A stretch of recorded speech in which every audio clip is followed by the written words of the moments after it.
When winter rolls around, there is one thing you can count on here in Florida. You guessed it, sunshine and blue skies. These two elements are generally the byproduct of high barometric pressure. Now, most would think this might be the perfect day to go fishing, as you can see. And it can be if you understand the impacts of barometric pressure and can counter them. In this video, I'm going to share some of those valuable insights and solutions to overcoming the high barometer blues. So let's begin by using one of my favorite bait profiles, the Z-Man Mulletron, and how I like to rig it. So without further ado, let's go.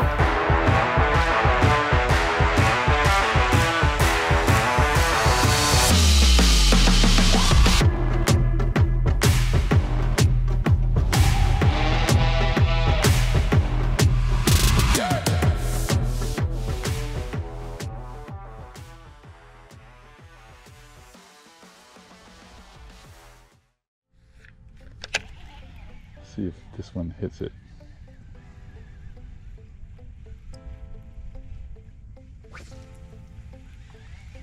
No reaction. No reaction. Pressure is still a little high, I'm guessing.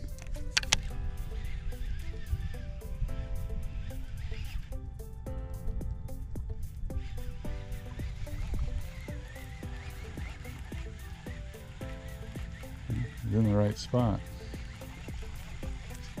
Just not doing it. They do not like that stuff at all.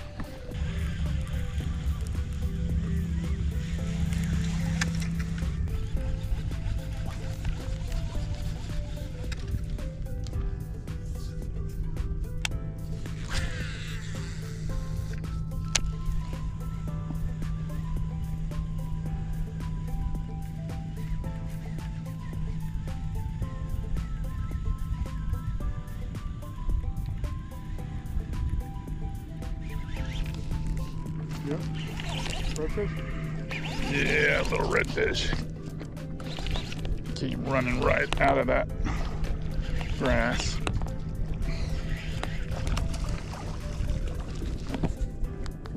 I got him. Yeah? Yeah.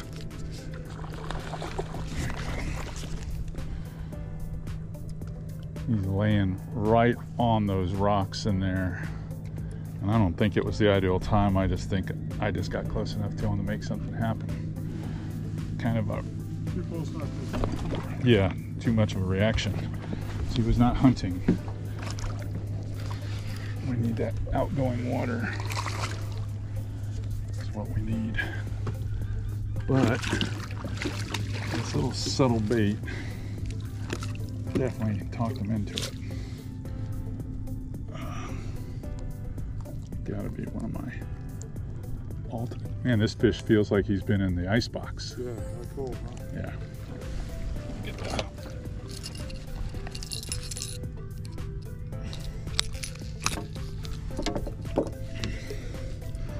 Get him back in. He's not a big one, but boy, is he chilly.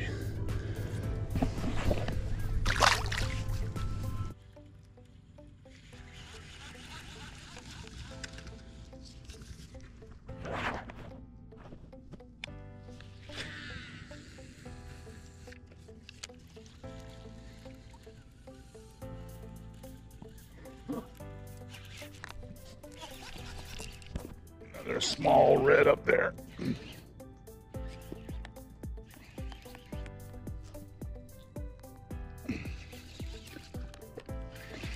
He jerked the rod out of my hand.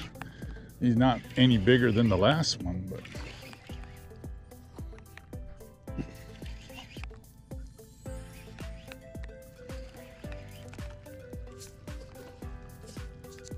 maybe time to come off the topwater and Well, reds are going up to get warm. Mulletron time. Well, I think this size red, honestly, is just hanging out with the mullet.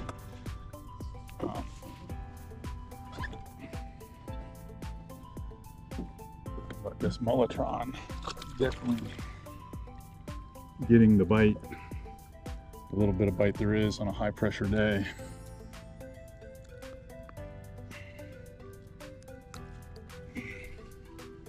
Another one about the same size.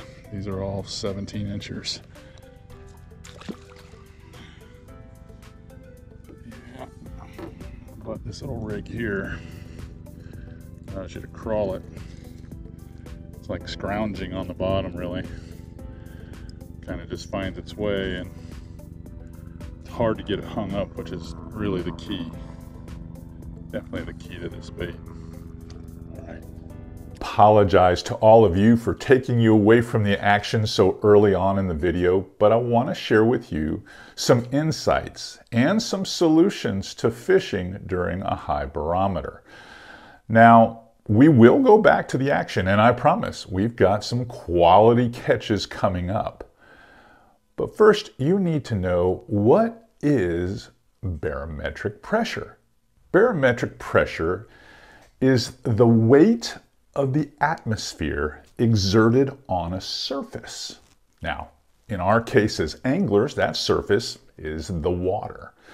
Now, the higher or the more pressure there is, this is typically measured in inches of mercury, but they do it in millibars as well. The more pressure that is exerted on the water, well, the better the weather conditions, because that's a great indicator on what's coming up. But the tougher it is as anglers to get fish to cooperate. Now, as that pressure relieves the surface of the water, the fish become a little bit more active and start moving around. So those are typically days where you'll get some cloud cover and some breeze. Not like the day that I chose to fish with Rick. You see, in the winter months, the weather, or I should say the fronts, are closer together. So you have these changes in weather systems and barometric pressure often. It's usually every 5 or 6 days. Whereas in the summer months, warmer months, they're much further apart. They're 12, sometimes 20 days apart. So the weather generally is a lot more stable, which means the effect of tide and weather is going to have more significance in your planning. But in the winter months, I'm talking December, and I'm talking January and February, and sometimes early March as well, when you've got these closely packed fronts, boy, that barometer's going up and down. And what does that mean? Well, it means that the predictability on how your day's going to go is going to be a lot easier. You can make this hard, or you can make this simple. Now, let me explain what stable pressure, or at least the measurement, is first. Stable pressure is 29.92 inches of mercury. That's how they measure it. So when you're around that number, typically you are factoring more about what the tide is and what the wind direction is and all these other factors that really we rely on the rest of the year. But this time of year, with the bluebird skies and lots of sunshine and colder air temps and water temps, that barometer is important to understand. So you can see back behind me, I've been teaching this at FlatsClass University. And it's something that I preach hard this time of year, because you can predict when you're going to catch more fish and bigger fish. Yes, I said bigger fish. So with Rick, I had been fishing the previous 2 days, and the pressure was like 30.29, and then the next day it was like 30.23, and then it was time to fish with Rick where it was 30.18. So obviously it was trending down. When it starts to trend down like that day after day, you know the conditions of the high barometer are subsiding. The front is getting further away, and we're going to get closer to more stable pressure. Stable pressure means better fishing. Even falling pressure that gets below the stable number, which I always say the stable number isn't 29.92, I say it's 30, well, because it's easier for me to remember. But as it moves down, honestly, the fishing does get better. And you will see that later on in the video clip here coming up. But before I do that, I've got a few more tips I want to share with you to make sure that this turns out to be a valued episode. So the barometer on this particular day is high, but it is falling. It is just ratcheting down. Started off at 30.18 or 30.19, and it eventually moved down at the end of the day where it was like 30.12. Our morning water temp was around 63.2 or 3, and then I took a reading later in the day about 3 o'clock where it was 66.7. So I had two things going into my favor there. I had rising water temperature and I had falling barometer. Those are always the best. That's what you're looking for. So as we were fishing, and I'm noticing things, I'm telling Rick, I go, listen, when you have a high barometer, predator fish tend to hold tighter to the bottom or against some piece of structure, and they're just more passive. They're not aggressive. So you have to have a lure that looks easy for them to eat. If that lure is swimming in the mid column or on the surface, they literally will never touch it. It has to be down on the rock, in the grass, if you will, on the mud, the sand. It has to be doing that.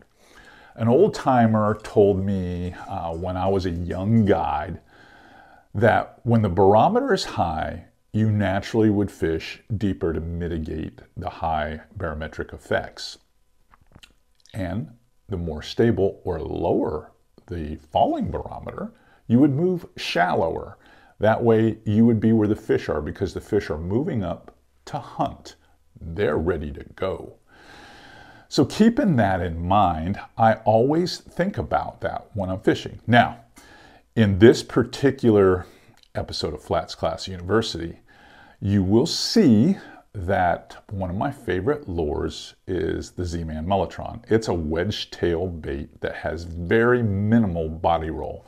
It has this slow swinging tail, so it doesn't really spook fish. Like a paddle tail, like a 4 or 5 inch paddle tail is going to have all this wild body roll and swinging. The tail is going to be that wedge tail bait. It's just a slow swimming bait. It looks like the slower swimming mullet in the water. And the way I Texas rig it, it allows me to literally roll it through the thickest grass and over most of the rocks and oyster without getting hung up because of the way I bury the hook in the bait. Well, that is the secret and was the secret to this successful day of fishing, which I'm going to send you back there right now. So get ready to jump back in the skiff and see how this day turns out, and I'll see you back here in a little bit. Yeah, just a nice, subtle back and forth swing of this tail, low to the bottom, even on the bright sky. It just doesn't spook them. It just allows you to work it really tight the way we've got them rigged. Stay low on the bottom, kind of power fish with a finesse style bait.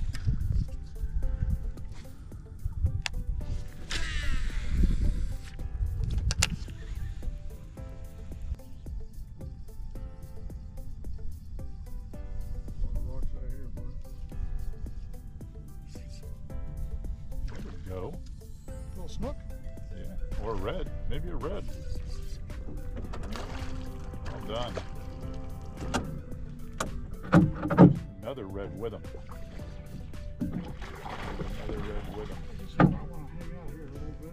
Yeah, we are going to stop here. Well, as soon as you said, man, there's a lot of rock out here, I was like, yeah, this is probably a spot we should be. And again, the Mellotron, huh? And the Mellotron. Just roll it real slow along the bottom. That was a good looking fish.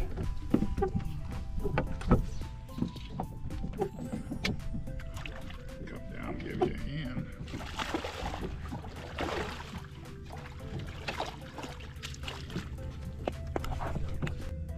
Get a pick with that one. Well, good looking fish. Good looking fish. Yeah, not bad at all. Little guy. Yeah. All right, let's get a quick picture with this guy and we'll release him.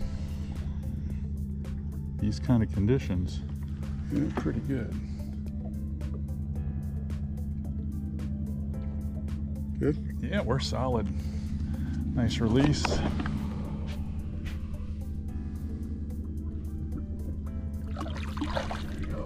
No worse for wear. We're adding to the numbers. We're adding to the pad. Just had to get on that rock. Rock is definitely the pattern.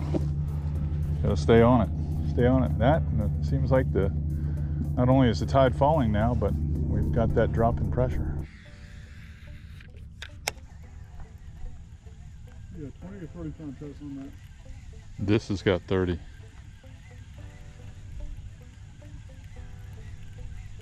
Oh, it'll sling it. Oh yeah, no, there's no doubt about that. There's no disadvantage to having this rod. It flat out can get some air.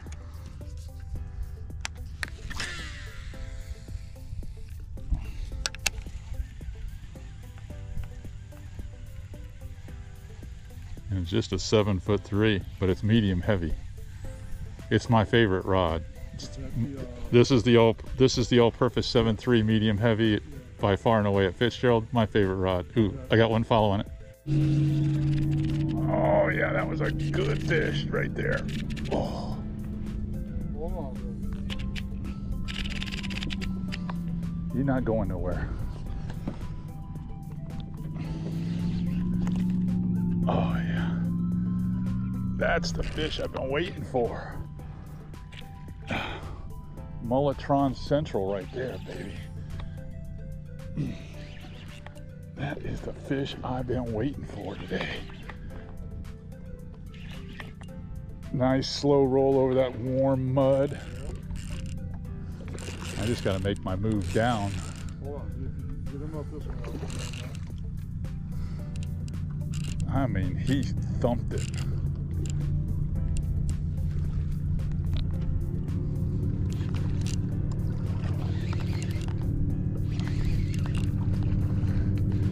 Such a solid fit.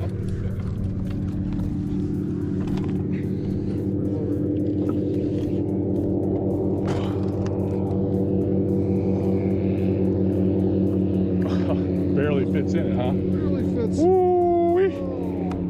That's what I'm talking about. Wow. All right, this 32-inch snook. We tried to wait till that airboat got away. It was just so damn loud. And the Mulletron on the T-rig. What a bait. All right, let me get a hold of this big girl and support her. All right, Rick. Actually, I'm gonna stand up. All right, let me get you totally in. Okay. That's a gorgeous fish. All right, look at me. Yeah, hold on. Gorgeous fish. That is what the Mulletron can do. Okay. All right, let's put this beast back into the water. Around here. Nice. Nice.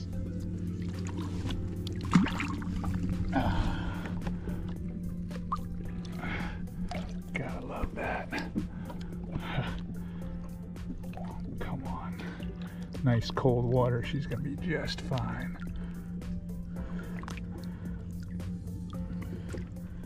.32. I'll bet if we pinched her, she was 33, but Close to it. wow. Go on. I hope you enjoyed today's episode and learned something that can help you the next time you are faced with the high barometer blues. See you in class tomorrow, everyone.